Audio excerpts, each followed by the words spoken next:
Bismillahirrahmanirrahim. Assalamualaikum warahmatullahi wabarakatuh. Pelajar kita 5 ya. Baik, kita sambung lagi dalam bab 7 kita, sukatan serapkan data terkumpul. Dekat mana kita sekarang ni? Baik, minggu lepas kita dah tengok histogram. Sekejap ya. Minggu lepas kita dah tengok sini histogram. Poligon kekerapan tu kita dah tengok dan kemudian kita dah lukis ogive. Okey, lepas tu kita sebenarnya ada kira-kira sikit kan. Kita dah kira kuartil daripada ogive ni, kita ada buat satu kiraan kuartil. Okey, hari ni kita sambung daripada kuartil ni. Daripada ogive ni juga kita nak tengok histogram longgokan. Histogram longgokan, dan satu lagi daripada ogive tu kita nak kira percentile. Bahasa Inggeris percentile, atal percentile, macam tu. Baik, jadi minggu lepas tu kita tengok ni daripada ogive ni kamu kira kuartil. Kuartil ni ada 4, iaitu kuartil pertama, kuartil kedua ataupun kita namakan dia median, dengan kuartil ketiga. Kita wakilkan dengan Q1, Q2 dan Q3. Kuartil maksudnya apa? Kuartil maksudnya kita bagi 4 bahagian. Quarter. Bagi 4 bahagian data tersebut. Lepas tu kita nak baca kuartil ialah kedudukan di kalau kuartil pertama kita baca kedudukan di 1/4 daripada seluruh data. Kita baca 1/4 daripada seluruh data. Kalau kita nak baca kuartil kedua, kita baca 1/2 daripada seluruh data kita N. Kalau nak baca kuartil ketiga, kita baca 3/4 daripada data, 3/4 daripada N. Sentuh pada ogive, ambil pembaris, sentuh pada ogive, baca kuartil 3 di bawah. Baca kuartil tu di paksi menghufuk, bukan di sebelah paksi mencancang. Jadi daripada ogive kita boleh cari kuartil, dan daripada, kalau kamu dapat kuartil 1 dan kuartil 3, kita boleh cari julat antara kuartil. Julat antara kuartil. Okey, julat antara kuartil apa rumus dia? Q3 tolak Q1. Okey, itu cerita tentang ogive. Kalau kita nak lukis ogive daripada histogram, kita tak akan dapat ogive. Okey, melainkan kita kena gunakan histogram longgokan. Ingat ogive ialah kita gunakan kekerapan longgokan. Jadi bila kita nak gunakan histogram sebagai panduan untuk kita lukis ogive, histogram tersebut pun kita kena longgokkan dulu kekerapan dia. Jadi kita gunakan jadual kekerapan longgokan. Jadi histogram longgokan ni dibina seperti histogram yang kamu dah belajar minggu lepas, tapi paksi mencancang ini diwakili dengan kekerapan longgokan. Ingat balik histogram, ingat balik macam mana kamu lukis ogive. Kita lukis ogive untuk kandungan garam dalam makanan. Contoh 7 tu, muka surat 207. Jadi kita boleh gunakan jadual tu, kemudian kita gunakan kekerapan longgokan, kita lukis palang-palang histogram ni. Jadi macam mana kamu nak lukis ogive daripada histogram longgokan? Ambil sempadan kat sini. Ambil sempadan, ini sempadan atas dan sempadan bawah. Sempadan atas kan? Kalau kita lukis ogive, kita akan ambil sempadan atas. Okay, jadi ini ambil sempadan atas. Macam tu. Lepas tu kita ambil titik tengah. Kalau macam poligon kekerapan, kita ambil titik tengah kepada histogram. Jadi kamu sambung antara semua titik ni. Sambung. Kamu akan dapat ogive macam sebelah ni. Ogive tapi daripada ke histogram longgokan. Kadang-kadang disuruh kamu lukis terus je ogive ni macam kita buat sebelum ni. Okey. Sekarang kita nak kira percentile. Kita dapat menganalisis satu data besar dengan lebih mudah dan berguna apabila kita bahagikan data tersebut kepada bahagian-bahagian yang kecil yang dinamakan sebagai percentile. Percentile ialah nilai yang membahagi satu set data kepada 100 bahagian. Tadi kuartil kita bagi 4 bahagian. Percentile kita bagi kepada 100 bahagian yang sama. Jadi dia akan dapat, kalau kuartil kita dapat Q1, Q2, Q3. Kan? Tapi kalau persental, kita akan dapat P1, kita guna P lah P1, P2 sampai P ke 99 sebab kita bahagi kepada 100 bahagian. Okay, dalam contoh 8 ni, OGIF di sebelah menunjukkan skor ujian kecerdasan yang dilakukan oleh calon yang ingin memohon jawatan di sebuah syarikat. Ada syarikat-syarikat memang dia nak tengok skor ujian kecerdasan ni. Okay, berdasarkan OGIF tersebut, cari persentil ke 10, P10, persental ke 46, P46. Cikgu sebut persental lah, cikgu suka pronounce persental tu. Kalau cikgu belajar tu pun macam tu, kuartal and persental lah. Hanya calon yang memperoleh persental ke 92 dan ke atas akan dipanggil untuk temuduga. Apakah skor minimum yang perlu diperoleh oleh seorang calon untuk layak menerima panggilan temuduga? Yang C, berapakah peratusan calon yang mendapat skor 57 dan ke bawah? Ini OGIF. Okay, nampak je kekerapan lembukan ni, maksudnya dia OGIF. Baik, kita nak jawab A dulu.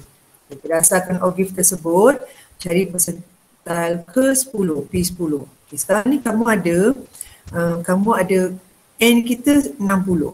Kekerapan kita 60. Betul? 60. Betul ke ni? Berapa N kita ni?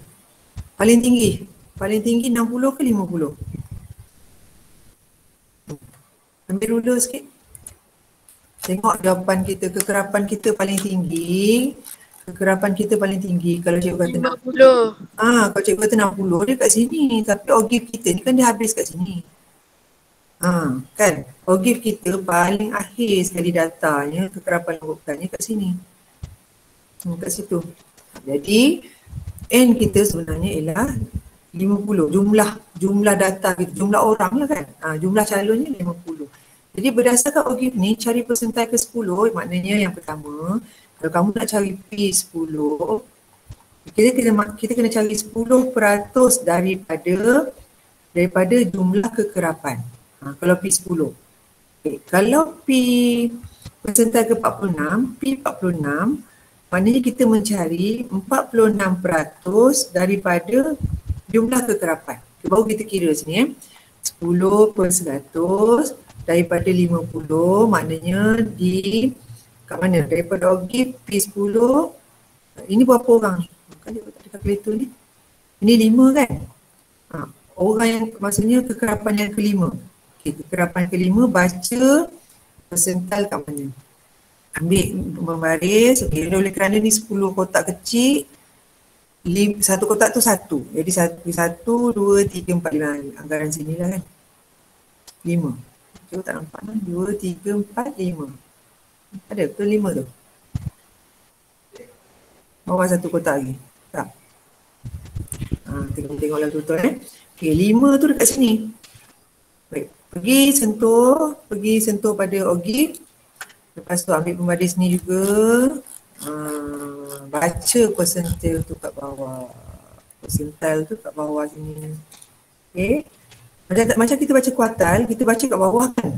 Kita baca dekat paksi di bawah ni, paksi mengufuk ni. Kita tak baca kuartal tu kat sebelah paksi mencancang. Sama juga persental ni. Kita cari dulu berapakah kita nak cari dulu berapa bilangan. Kalau P10, 10% daripada N, iaitu 5. 5 kekerapan lembukan. Sentuh pada OGIF, baca dekat sini berapa P10 kita. P10 berapa? Baca kat sini, apa nilai dia. Okay, dekat situ kamu akan dapat P10 sama dengan 46.5. Okay, 46.5 skor tu. Okay, P46 maknanya 46% daripada N, daripada 50. 46 per 100 daripada 50 ialah berapa? 23 kekerapan lembukan. Okay, pergi ambil pembaris. Okay, pergi dekat 23. Nampak sini. Okay, kita pergi kat 23 ni. Kita nampak sangat. 1 kotak, 2 kotak, 3 kotak. Okay. Lain. Ini 23 kan? Okay. Pergi sentuh dekat OGIF. Okay. Lepas tu pembaris ni juga jangan pakai behang saja, jangan pakai kalau tak pakai pembaris nanti jawapan kamu salah, tak tepat. Boleh agak-agak macam tu je mana boleh. Cubalah. Kalau mata kuat, mata tu cerah tak apa. Okey, ni. Baca dekat bawah. Balik. Baca kat bawah ni. Sentuh okey, baca kat bawah ni. Macam tu lah kamu baca persental. Baca P berapa ni? P46 kan? P46 tu. Jawapan dia apa? Jawapan dekat situ kalau kamu baca betul 63.5. Kamu boleh rujuk buku teks tu juga.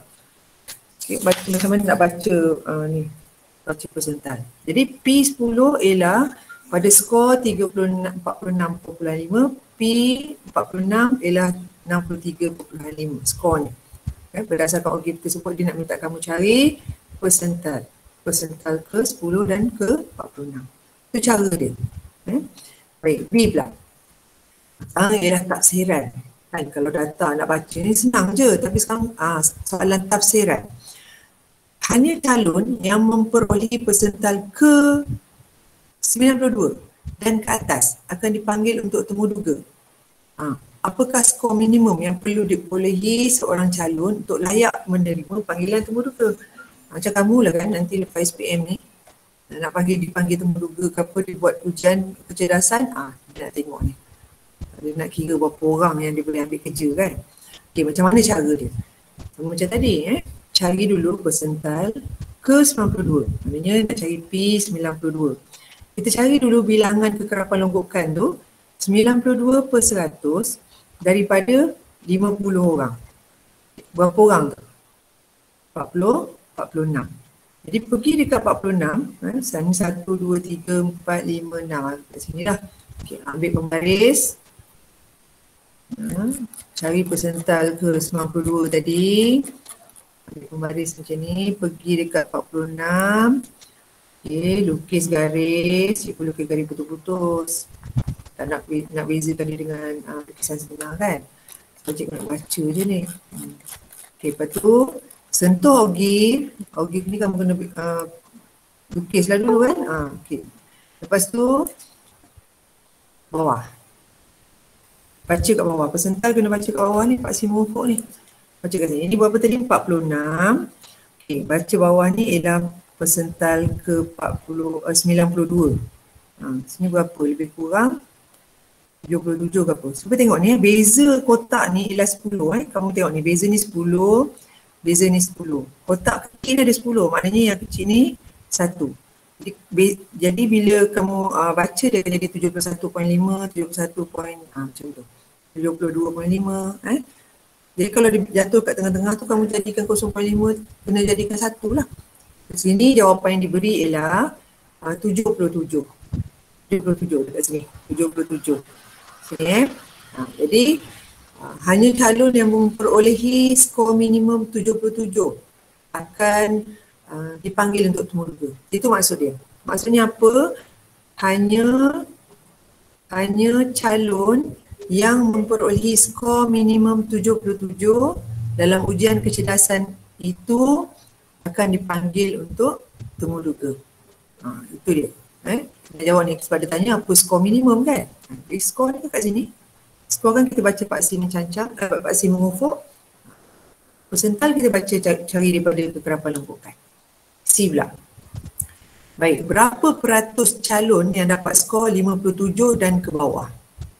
Berapa peratus calon yang mendapat skor 57 dan ke bawah? Okey, skor 57. Skor 57 kat mana? Ini 10 kan? Kalau kita ambil 2 kotak, kalau kita ambil 1 kotak, dia akan jadi 51.5 kan? Okay, kalau 57, maknanya berapa kotak kita nak pakai? 51.5, 51, 51, 52, 53, 54, 55, 56, 57.5 di sini. Tapi kita nak tengah-tengah ni je. Ambil pembaris sebab kita nak 57 je kan. Lebih kurang situ. Sekarang kita bergerak mengundur pula. Dia tanya skor. Jadi nak cari peratus berapa. Sentuh pada ogif. Okay. Baca kekerapan longgokan. Baca kekerapan longgokan sini. Okey, ambil pembaris. Tengok line yang betul tu. Kalau dalam peperiksaan gambar ni besar lagi lah daripada yang cikgu tunjuk kepada kamu. Okey, baca kat sini berapa. Okey. Sini jawapan ni kalau tengok kotak ni 1, 2, 3, 4, 15 lah lebih kurang macam ni. 15. Jadi berapa peratus calon yang mendapat skor 57 dan ke bawah? Nak cari peratus, 15 daripada 50 orang darab dengan 100%, kita akan dapat 30%. Okey, 30%. So, sini kosong, ni 5/1, 5/2, 2 kali 15, 30 kan? Oleh itu, kita boleh buat kesimpulan bahawa 30% daripada calon mendapat skor 57 dan ke bawah. 57 dan ke bawah. 15 orang. Kan? Tanya peratusan calon mendapat skor 57 dan ke bawah. Ini bilangan. Ini ialah bilangan. Jadi bila soalan tu nak minta kamu cari peratus, kamu kena tukar bilangan jadi peratus. Itu memang asas matematik biasa, nak tukar bilangan pada peratus. Baik. Jadi kita boleh kaitkan persental ni dengan kuartal. Persental ke-25, persental ialah kita bagi 100 bahagian. 100 bahagian. Okey, kuartal kita bagi 4 bahagian. Kita bagi 4 bahagian daripada data kita tu. Jadi persental ke-25 kita kenali juga sebagai kuartil pertama. Persental ke-50 juga ialah kuartil kedua ataupun median. Persental ke-75 dikenali sebagai kuartil ketiga. Betul lah kan? Ini kaitan-kaitan antara persental dengan kuartal. Q sekali P25 sama dengan kuartil pertama. P50 ialah kuartil kedua ataupun median lah, tengah-tengah. Satu lagi P75 ialah Q3, kuartil yang ketiga.